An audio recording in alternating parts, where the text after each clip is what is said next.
صحیح مسلم کے حوالے سے مشکات المصابیح کی حدیث ہے اور حدیث نمبر 205۔ اس حدیث کے اندر میں راوی ہیں حضرت ابو ہریرہ رضی اللہ تعالیٰ عنہ۔ ابو ہریرہ رضی اللہ تعالیٰ عنہ بیان کرتے ہیں کہ رسول اللہ صلی اللہ علیہ وسلم نے ارشاد فرمایا، قیامت کے دن سب سے پہلے شہید کا فیصلہ سنایا جائے گا، اسے پیش کیا جائے گا تو اللہ اسے اپنی نعمتیں یاد کرائے گا اور وہ ان کا اعتراف کرے گا۔ پھر اللہ فرمائے گا تو نے ان کے بدلے میں کیا کیا؟ وہ عرض کرے گا میں نے تیری خاطر جہاد کیا یہاں تک کہ مجھے شہید کر دیا گیا۔ اللہ تعالیٰ فرمائے گا کہ تو نے جھوٹ کہا کیونکہ تو نے داد شجاعت حاصل کرنے کے لیے جہاد کیا تھا، پس وہ کہہ دیا گیا۔ پھر اس کے متعلق حکم دیا جائے گا کہ تو اسے منہ کے بل گھسیٹ کر جہنم میں ڈال دیا جائے گا۔ اس حدیث کے اندر میں اللہ کے رسول صلی اللہ علیہ وسلم نے 3 ایسے آدمی کے بارے میں بتلایا کہ جس کا قیامت کے دن سب سے پہلے فیصلہ ہوگا، قیامت کے دن اس کا محاسبہ کیا جائے گا۔ ان میں سے سب سے پہلا جو آدمی ہوگا وہ بہت بہادر ہوگا، بہت جری آدمی ہوگا، اور اس کو جری اور بہادر کس نے بنایا؟ اللہ سبحانہ و تعالیٰ نے بنایا۔ یہ بھی اللہ کی نعمت ہے، کسی کو بہادر بنانا اور کسی کو تندرستی سے نوازنا، یہ اللہ سبحانہ و تعالیٰ کی بہت بڑی نعمت ہے۔ تو اب اس آدمی کو جب لایا جائے گا تو اللہ سبحانہ و تعالیٰ اس کو اپنی نعمت یاد دلائے گا کہ میں نے تجھ کو بہادر بنایا تھا، میں نے تجھ کو تندرستی دی تھی، تو اس کے بدلے میں تو نے کیا کیا؟ تو وہ کہے گا کہ اے اللہ، میں نے تیری خاطر تیرے راستے میں جہاد کیا، جہاد کرتے کرتے میں شہید ہو گیا۔ تو اللہ سبحانہ و تعالیٰ اس سے کہے گا کہ نہیں، تو نے جھوٹ کہا، بے شک تو نے میرے راستے میں جہاد کیا، اتنا تو نے جہاد کیا کہ تو شہید ہو گیا، لیکن تیری نیت یہ تھی کہ تجھے دنیا کے اندر میں بہادر کہا جائے تو تجھے بہادر کہہ دیا گیا۔ دیکھو کتنا بڑا بہادر تھا، کتنا جری انسان تھا کہ وہ دشمنوں کی صفوں میں گھس جایا کرتا تھا۔ دیکھو اس نے اللہ کے راستے میں جہاد کرتے کرتے شہادت کا درجہ اس نے حاصل کر لیا، لہذا دنیا کے اندر میں تجھے سب کچھ کہہ دیا گیا۔ تو نے دنیا کی خاطر یہ عمل کیا تھا تو دنیا میں تجھے وہ عمل مل گیا، اس کا بدلہ تجھ کو مل گیا، اب یہاں اس کا کوئی بدلہ میرے پاس میں نہیں ہے۔ اللہ کے رسول صلی اللہ علیہ وسلم فرماتے ہیں کہ حکم ہوگا کہ اس کو گھسیٹو اور منہ کے بل گھسیٹ کر کے جہنم میں پھینک دو۔ منہ کے بل گھسیٹنے کا مطلب آپ سمجھ رہے ہیں؟ منہ کے بل گھسیٹنے کا مطلب 2 ہو سکتا ہے، ایک تو یہ کہ واقعی میں اس کو چہرہ کے بل گھسیٹا جائے گا، اس کو جہنم میں پھینک دیا جائے گا، اور دوسرا مفہوم اس کا یہ ہو سکتا ہے کہ اللہ سبحانہ و تعالیٰ سب کے سامنے میں اس کو ذلیل کرے گا، رسوا کرے گا، اور رسوا کر کے اس کو جہنم میں پھینک دے گا۔ کتنا بڑا عذاب ہے۔ اور دوسرا کون آدمی ہوگا؟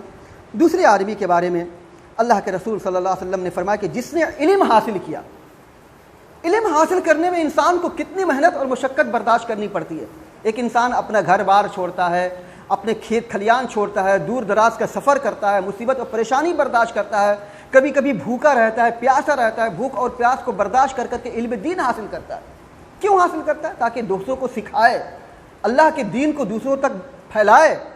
لیکن وہ دوسرا آدمی جس نے علم حاصل کیا اور اسے دوسروں کو سکھایا بھی، علم دین میں بڑی محنت سے مشقت سے حاصل کیا اور دوسروں کو سکھایا بھی، اور قرآن کریم کی تلاوت کی، اب اس آدمی کو پیش کیا جائے گا اللہ کے سامنے میں۔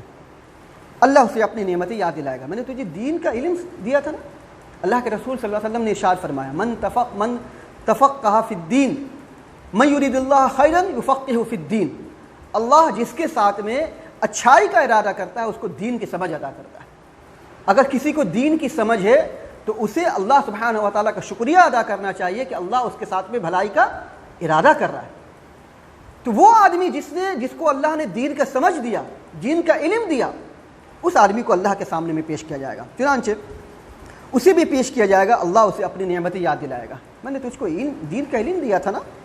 وہ اس کا اعتراف کرے گا کہ ہاں اللہ، میں دین کا عالم تھا، قاری تھا، اچھا قرآن پڑھتا تھا۔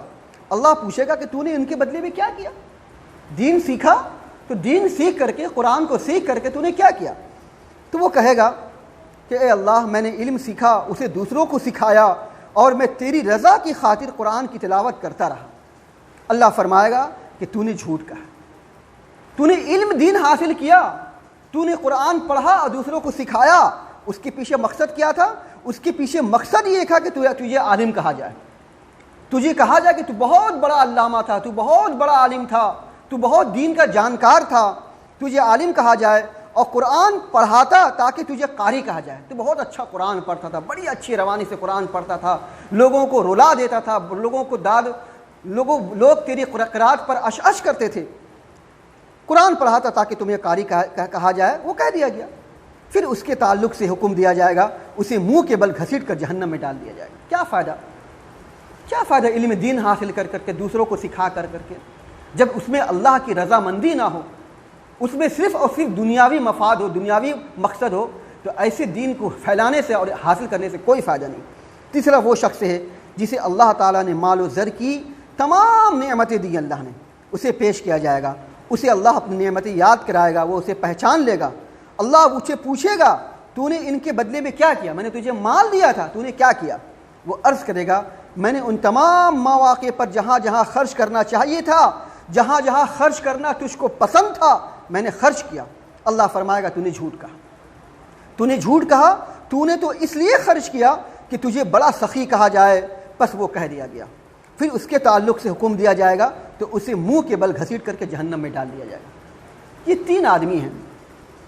اس کے تعلق سے ترمذی کی روایت باب الزہد میں ہے کہ اللہ کے رسول صلی اللہ علیہ وسلم جب اس حدیث کو بیان کر رہے تھے تو بیان کرنے کے بعد حضرت ابو ہریرہ رضی اللہ تعالیٰ عنہ کے ران پہ ہاتھ مارا اور ران پہ ہاتھ مار کے کہا کہ ابو ہریرہ، جہنم جو کل بھڑکایا جائے گا انہی تین آدمیوں سے بھڑکایا جائے گا۔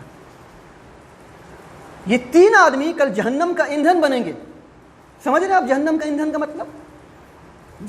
آگ جب بجھ جاتی ہے تو آگ کو بھڑکانے کے لیے کوئی ایسی چیز ڈالی جاتی ہے جیسے تیل، گھی یا لکڑی وغیرہ، تاکہ آگ بھڑکے۔ تو جہنم کی آگ تو بھڑک رہی ہوگی اپنی صفت کے اعتبار سے، لیکن اس کے علاوہ اس جہنم کو اور زیادہ بھڑکانے کے لیے ان تین آدمی کو ڈال دیا جائے گا۔ ان تین آدمی کو جہنم کا ایندھن بنایا جائے گا۔ حضرت ابو ہریرہ رضی اللہ تعالیٰ عنہ کو اللہ کے رسول صلی اللہ علیہ وسلم ان کے ران پہ ہاتھ مار کے کہتے ہیں کہ ابو ہریرہ، کل قیامت کے دن ان تین آدمیوں کو جہنم کا ایندھن بنایا جائے گا۔ تو یہ تین آدمی ہیں کہ جنہوں نے دنیا کے اندر میں بہت ساری مشقت کی، بہت ساری محنتیں کی، بہت سارے جد و جہد کیے، لیکن سارا کا سارا معاملہ ان کا کیا تھا؟ اللہ کی رضا کے لیے نہیں تھا، اللہ کو خوش کرنے کے لیے نہیں تھا، بس صرف یہ کہ دنیاوی مفاد، دنیاوی فائدہ، لوگوں کو دکھانے کے لیے، لوگوں کو خوش کرنے کے لیے، لوگوں سے داد و تحسین حاصل کرنے کے لیے، بس دنیا کے اندر میں ان کا مقصد پورا ہو گیا، آخرت میں ان کے لیے کوئی حصہ نہیں ہے، کوئی حصہ نہیں۔ اسی طریقے سے اللہ کے رسول صلی اللہ علیہ وسلم فرماتے ہیں کہ اللہ سبحانہ و تعالیٰ سب کچھ برداشت کر سکتا ہے لیکن شرک کو کبھی برداشت نہیں کر سکتا۔ کسی بھی معاملے میں اللہ سبحانہ و تعالیٰ شرک کو معاف نہیں کرے گا۔ اسی وجہ سے اللہ کے رسول صلی اللہ علیہ وسلم نے ارشاد فرمایا من صلی یرائی فقد اشرک، جس نے دکھاوے کے لیے نماز پڑھی اس نے شرک کیا۔ من صدق یرائی فقد اشرک، جس نے دکھاوے کے لیے صدقہ کیا اس نے شرک کیا۔ ومن صام یرائی فقد اشرک، اور جس نے روزہ رکھا لیکن دکھاوے کے لیے تو اس نے بھی شرک کیا۔ عبادت تو کر رہے ہیں لیکن دکھاوے کے لیے کر رہے ہیں، اللہ کی رضا کے لیے نہیں کر رہے ہیں۔ تو اللہ سبحانہ و تعالیٰ ایسے مومن کو، ایسے مسلمان کو جس نے توحید کا کلمہ پڑھا، جو اللہ پر ایمان رکھتا ہے لیکن اس کے باوجود بھی اس کا مقصد دنیاوی مفاد تھا، تو اللہ سبحانہ و تعالیٰ اس کو بھی برداشت نہیں کرے گا۔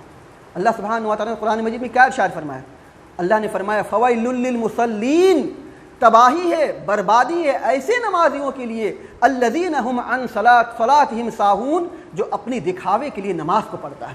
اللہ کے رسول صلی اللہ علیہ وسلم سے پوچھا گیا اے اللہ کے رسول صلی اللہ علیہ وسلم دکھاوے کا کیا مطلب ہے؟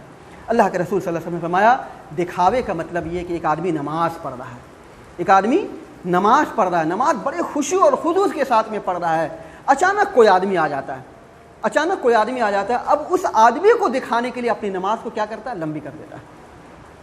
ابھی تک جو اس نے نماز پڑھی تھی اللہ کی رضا کے لیے پڑھی تھی، اب آگے جو اس کی نماز ہے اس شخص کو دکھانے کے لیے ہو رہی ہے، اللہ سبحانہ و تعالیٰ اس کو برداشت نہیں کرے گا، یہ دیکھا ہوا ہے۔ تو دنیا کے اندر میں کسی بھی معاملے میں ہمیں صرف اللہ کی رضا کے لیے کرنی چاہیے۔ اللہ سبحانہ و تعالیٰ سارے گناہ کو بخش سکتا ہے، اپنے رحم و کرم سے معاف کر سکتا ہے، لیکن شرک اللہ سبحانہ و تعالیٰ کے نزدیک کبھی بھی قابل معافی نہیں ہے اور برداشت کے قابل نہیں ہے۔ تو اسی وجہ سے ہمیں اپنی نیتوں کے اندر میں خلوص پیدا کرنی چاہیے، اور جو بھی عبادت ہو، عبادت تھوڑی ہو، کم سے کم ہو، لیکن اللہ کے دین کے لیے، اللہ کی رضا کے لیے، اللہ کو خوش کرنے کے لیے ہو، اور اس بات کو مقصد حاصل کرنے کے لیے ہو کہ اس کا بدلہ کوئی نہیں دے سکتا سوائے اللہ کے۔ اللہ سبحانہ و تعالیٰ سے ہم سب کے اندر میں اچھے خلوص سے عبادت کرنے کی توفیق عطا فرمائے۔ اقول قولی ھذا واستغفر اللہ لی ولکم ولسائر المسلمین، وآخر دعوانا الحمد للہ رب العالمین۔